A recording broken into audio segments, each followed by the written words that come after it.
નમસ્કાર મિત્રો, આજે સીધો ને સટમાં ગુજરાત કોંગ્રેસની વાત કરવાની છે. એક બાજુ આશાસ્પદ નેતા રાહુલ ગાંધી એ રસ્તા પર છે, આંદોલન કરે છે, લોકો સાથે મળે છે અને એના ટીમના કાર્યકર્તાઓ એ વોટ ચોરી ના દસ્તાવેજો એ તૈયાર કરીને રાહુલ ગાંધીને આપે છે. ત્યારે ક્યારેક ક્યારેક રાહુલ ગાંધી પ્રેસ કોન્ફરન્સ લે છે. રાહુલ ગાંધીએ કોંગ્રેસમાં ચેતના જગાવવાની આખી એક ઝુંબેશ આદરી છે અને હવે રાહુલ પપ્પુ નથી રહ્યો. Rahul prime minister in waiting છે અને એ જે રસ્તે ચાલે છે એ લોકોને જગાડવા માટે, આખા દેશને અપીલ કરવા માટે અને દેશના લોકોમાં જે ડર મોદી અને શાહની સરકારનો હતો એ ડર કાઢી નાખવા માટે એણે સતત પ્રયાસો કર્યા અને અત્યારે સ્થિતિ એવી આવીને ઊભી છે કે મોદી શાહ હવે છે ને ડરી રહ્યા છે, કારણ કે એમની સત્તા જવામાં છે. બિહારમાં રાહુલ ગાંધીએ રેલી કાઢી, યાત્રા કાઢી, 1300-1400 કિલોમીટરની યાત્રા, મહાગઠબંધનના તમામ નેતાઓ સાથે, તેજસ્વી યાદવ સાથે અને બીજા નેતાઓ સાથે રાહુલ ગાંધીએ એ યાત્રા કાઢી અને આખા બિહારને એક સંદેશ આપ્યો. વોટ ચોરીથી ભારતીય જનતા પાર્ટી વર્ષોથી શાસન કરે છે એ બાબત હવે છે ને બહુ સ્પષ્ટ થઈ ગઈ છે અને આ મેસેજ આખા દેશમાં પ્રસરી ગયો છે. વોટ ચોર ગદ્દી છોડ એ નારો રાહુલે જેમ કહ્યું એમ કે ઇવન 6 વર્ષના બાળકો પણ કાનમાં આવીને કહી જઈ રહ્યા છે કે વોટ ચોર ગદ્દી છોડ. વોટ ચોર ગદ્દી છોડ એટલે કે મોદીને માટે આ નારો એ આખા દેશમાં પડઘાઈ રહ્યો છે. પરંતુ ગુજરાતમાં ગુજરાત કોંગ્રેસ એ આરામ પ્રિય કોંગ્રેસ છે. રાહુલ ગાંધીએ અહીંયા આવીને ખૂબ ધમાકા કર્યા. લંગડા ઘોડા, રેસના ઘોડા, લગ્નના ઘોડા, એની બધી વાતો ખૂબ થઈ. આપણે પણ એની ચર્ચા ખૂબ કરી છે, એટલે એની ફરી ફરીને વાત કરવાનો કોઈ અર્થ નથી. એમણે છે ને પાછા જિલ્લાના અધ્યક્ષોને નિમ્યા, ઓબ્ઝર્વર મોકલીને નિમ્યા અને એમાંય પાછા લંગડા ઘોડા આવ્યા અને એમનો 3 મહિને એમના કામનો હિસાબ લેવાનો છે ત્યારે અને પ્રદેશ પ્રમુખ અમિત ચાવડા એ પણ કામે વળ્યા છે એમ કહીએ તો ચાલે. પરંતુ ગુજરાત કોંગ્રેસ એ એર કન્ડિશન કેબિનોમાં બેસીને પોતાનું અભિયાન ચલાવે છે. રાહુલ ગાંધી રસ્તા ઉપર લોકોની સાથે મળીને, લોકોની વેદના જાણીને, લોકોના પ્રશ્નો જાણીને, લોકોની સાથે સમરસ થઈને એ કોંગ્રેસને ફરીને ચેતનવંતી કરીને સત્તામાં લાવવા માટે પ્રયત્નશીલ છે. ત્યારે ગુજરાત કોંગ્રેસના નેતાઓ, તમને જરા નવાઈ લાગશે, રોજે રોજ પ્રેસ કોન્ફરન્સ કરે છે. અને પ્રેસ કોન્ફરન્સ કોણ કરે છે? ગુજરાત કોંગ્રેસના પ્રવક્તાઓ કરે છે. ગુજરાત કોંગ્રેસના પ્રવક્તાઓની રોજ પ્રેસ કોન્ફરન્સ હોય છે અને એમના પ્રેસ કોન્ફરન્સ માટેના નિમંત્રણો એ સતત ઇસ્યુ થાય છે. ગુજરાત કોંગ્રેસના મુખ્ય પ્રવક્તા ડોક્ટર મનીષ દોશી એ વડોદરા જાય તો ત્યાંના જિલ્લાના કોંગ્રેસના અધ્યક્ષ અને બાકીના હોદ્દેદારો એમની આવભગત કરે છે અને એમની પ્રેસ કોન્ફરન્સના નિમંત્રણો પત્રકારોને મોકલાવે છે. જાણે કે મનીષ દોશી એ ગુજરાત કોંગ્રેસના નહીં પણ રાષ્ટ્રીય કોંગ્રેસના અધ્યક્ષ હોય એ રીતે એ એમની ત્યાં આગળ પ્રેસ કોન્ફરન્સ યોજાય છે અને એમના જે ત્યાંના સ્થાનિક જે પ્રવક્તાઓ છે એ પ્રવક્તાઓ એમનો કોઈ ભાવ જાણે કે પૂછતું ન હોય એવું લાગે છે. ટીવી ચેનલો ઉપર પણ કોંગ્રેસના પ્રવક્તાઓ એ લોકો અમને અંગત રીતે પણ કહે છે કે અમારે ટીવી ચેનલ પર જવું પડે છે અને અમને ટીવી ચેનલ વાળાઓ શરત મૂકે છે કે તમારે મોદી શાહનું નામ નહીં લેવાનું.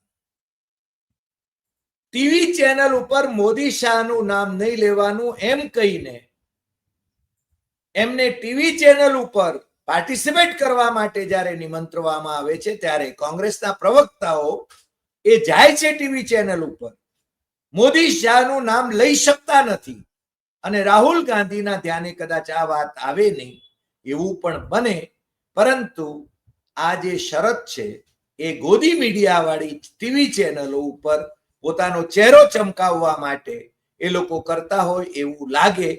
અને એટલા માટે ઘણી વખતે તો ભારતીય જનતા પાર્ટી અને કોંગ્રેસના પ્રવક્તાઓ વચ્ચે ઈલું ઈલું પણ આપણને જોવા મળે. જો નેતાઓ વચ્ચે ઈલું ઈલું ચાલતું હોય તો પછી પ્રવક્તાઓ વચ્ચે ઈલું ઈલું ચાલે એમાં નવાઈ શું?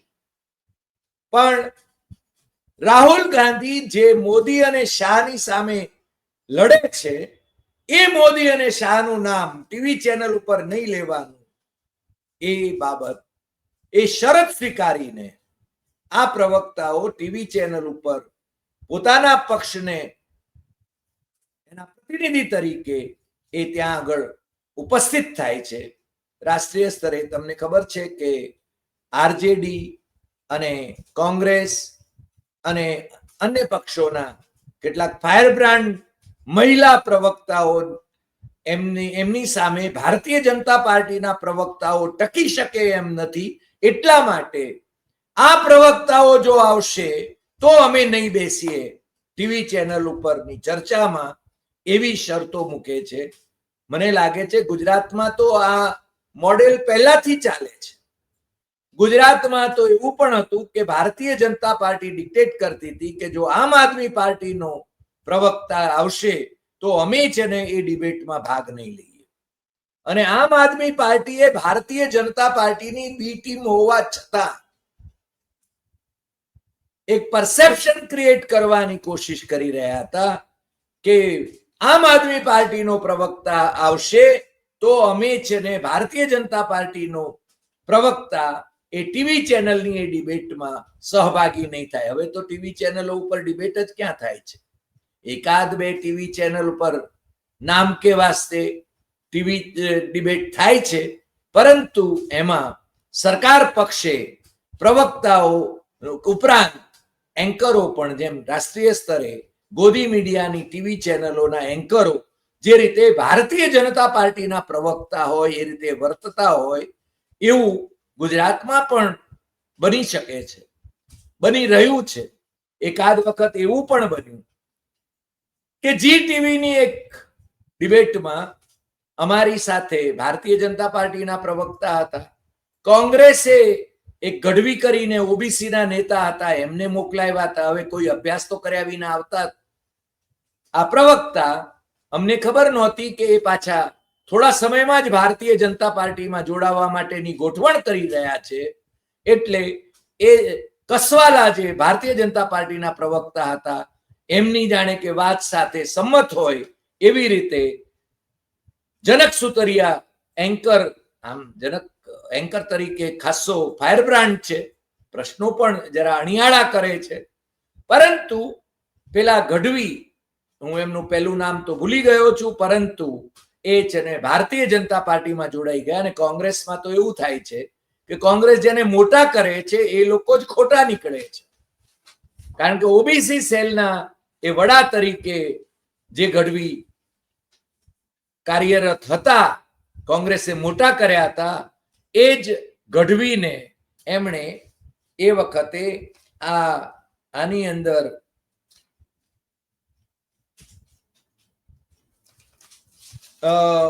એમને પ્રવક્તા તરીકે ત્યાં આગળ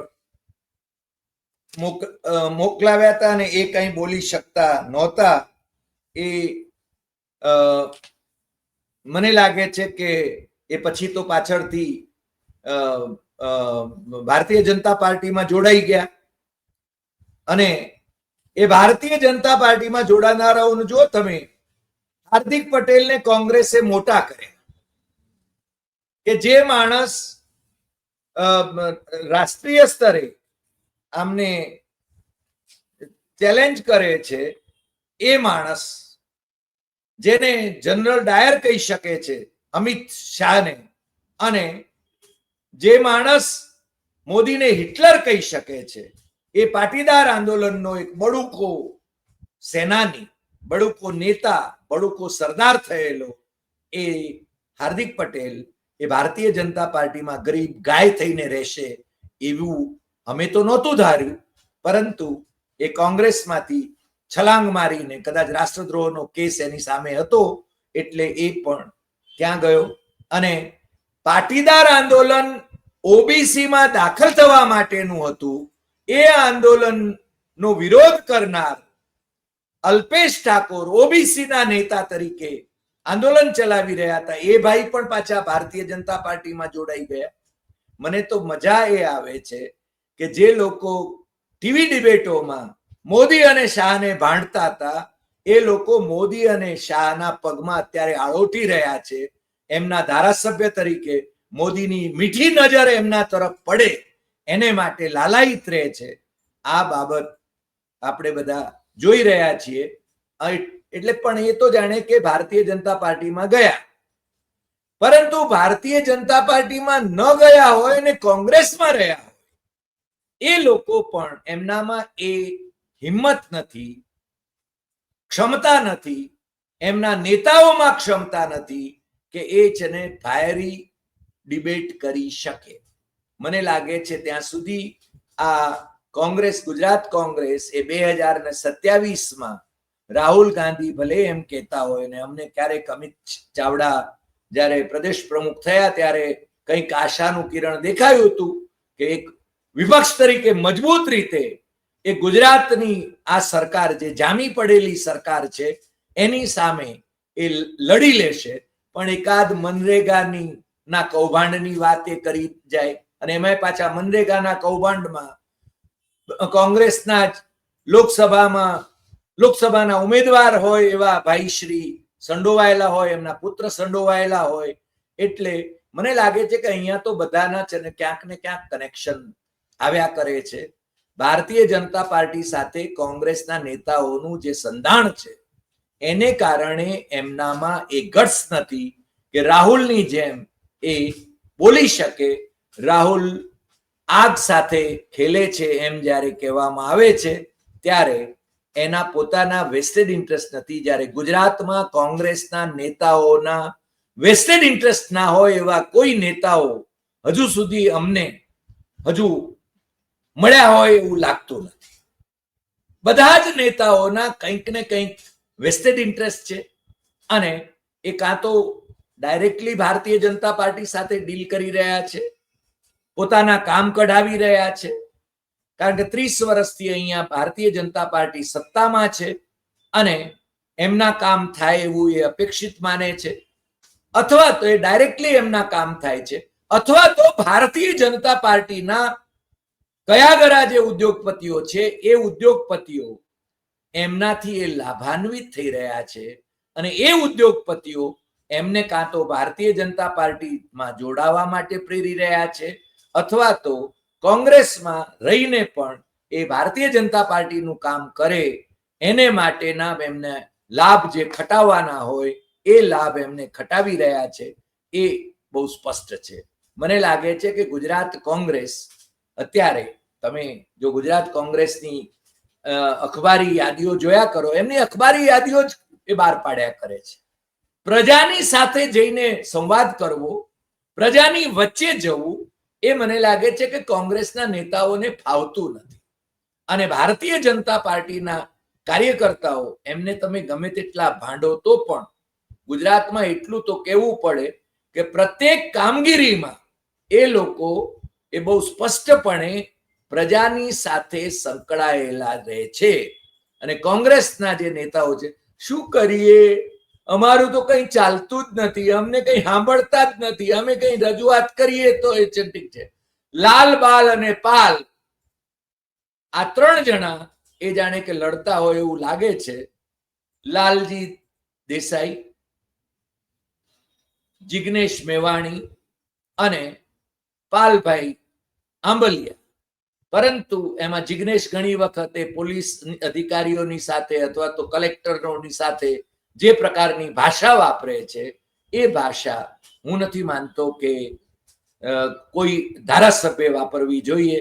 ધારાસભ્ય એ પોતે એમને જે ઠપકો આપવાનો હોય એ ઠપકો આપવાની એક રીત હોય, બાકી તમે એના માલિક છો એવું માનવાને કોઈ કારણ નથી. કારણ કે સરકારી અધિકારીઓ પણ એ પોતાનો હોદ્દો જે છે એ હોદ્દો અને એને જે સુરક્ષા કવચ એમની સર્વિસીસ કન્ડિશન્સમાં એમને મળે છે એને કારણે તમે એમને ગમે તેમ ભાંડો કે તમારી માને પૂછી આવજો એવું જો જિગ્નેશ મેવાણી કે કોઈ પોલીસ અધિકારીને, તો હું માનું છું કે જિગ્નેશ મેવાણીને જેલમાં નાખવા જોઈએ. કારણ કે આ પ્રકારની ભાષા એ છે ને એ કોઈ ધારાસભ્યને શોભતી નથી. પછી એ ભારતીય જનતા પાર્ટીનો ધારાસભ્ય હોય કે કોંગ્રેસનો ધારાસભ્ય હોય. આવું જ કંઈક પેલા હમણાં વિસાવદરથી જે ભાઈ ચૂંટાયા આમ આદમી પાર્ટીના, જોકે એ પણ મુખ્યમંત્રી શ્રીને મળી રહ્યા છે, કદાચ વારંવાર મળી રહ્યા છે, એટલે એ ભારતીય જનતા પાર્ટીમાં જોડાશે કે કેમ અમે એમને પૂછ્યું પણ હતું, પરંતુ હમણાં કઈ એવું લાગતું નથી. પરંતુ એ એમની ભાષા પણ જરાક એ પ્રકારની છે, કારણ કે પોપ્યુલર થવા માટે પ્રજાને જરા લાગે વાહ ક્યા બાત હે, એટલે પ્રજાને તાળીઓ પડાવવા માટે નરેન્દ્ર મોદી જે રીતે ગાળો ભાંડે એ રીતે બધાએ નરેન્દ્ર મોદી થઈ જવું એ યોગ્ય નથી અને શક્ય પણ નથી. કારણ કે નરેન્દ્ર મોદીની પાછળ ઘણા બધા લોકો ઊભા છે, જ્યારે કોંગ્રેસના નેતાઓની પાછળ કેટલા છે એ તો હવે ગુજરાતની અંદર તો પરખાઈ ગયું છે કે 30 વર્ષથી કોંગ્રેસ વેચાયેલી છે. ભારતીય જનતા પાર્ટીની બી ટીમ તરીકે આમ આદમી પાર્ટી અને કોંગ્રેસ બંને ગુજરાતમાં કામ કરે છે અને એ લોકો માત્ર રોજે રોજ પ્રેસ કોન્ફરન્સ કરીને અથવા તો અખબારી યાદી જાહેર કરીને સંતોષ માની લે છે કે અખબારમાં આવ્યું કંઈક અને અખબારના કતરણોથી જીવે છે બિચારા પોતાનું અસ્તિત્વ. પછી એ મનીષ દોશી હોય કે અમારા વિદ્યાર્થીઓ રહેલા બંને પ્રવક્તાઓ હોય જે હવે તો પીએચડી પણ થઈ ગયા, એ હોય કે બીજા કોઈ હોય કે પછી પ્રદેશના બીજા ક્ષેત્રોના પ્રવક્તાઓ એમના હોય, મને લાગે છે કે એમણે પ્રજાની વચ્ચે જઈને કામ કરવું પડે. એમને અમે કઈ ઉપદેશ તો કરતા નથી, એમણે શું કરવું એ એમને ખબર હોવી જોઈએ કે પ્રજાના પ્રશ્નો કઈ રીતે લઈ શકાય. અને જન આંદોલન જ્યાં સુધી તમે ન કરો, રસ્તા ઉપર ન ઉતરો, ત્યાં સુધી તમારી કોઈ વાત એ લોકો ઝીલવાના નથી. અને તમારા કરતા તો ભારતીય જનતા પાર્ટી સત્તામાં છે એટલે લાભ એમને વધારે કટાવી શકશે એવું લાગ્યા વિના રહેતું નથી. પ્રવક્તાઓમાં પણ ઘણા બધા પ્રવક્તાઓ વચ્ચે મનમેળ પણ નથી, કેટલાક બેફામ બનીને વાત કરે છે. હમણાં અમિત નાયકને સસ્પેન્ડ કર્યા હતા અને પાછા એમને પાર્ટીમાં લીધા છે.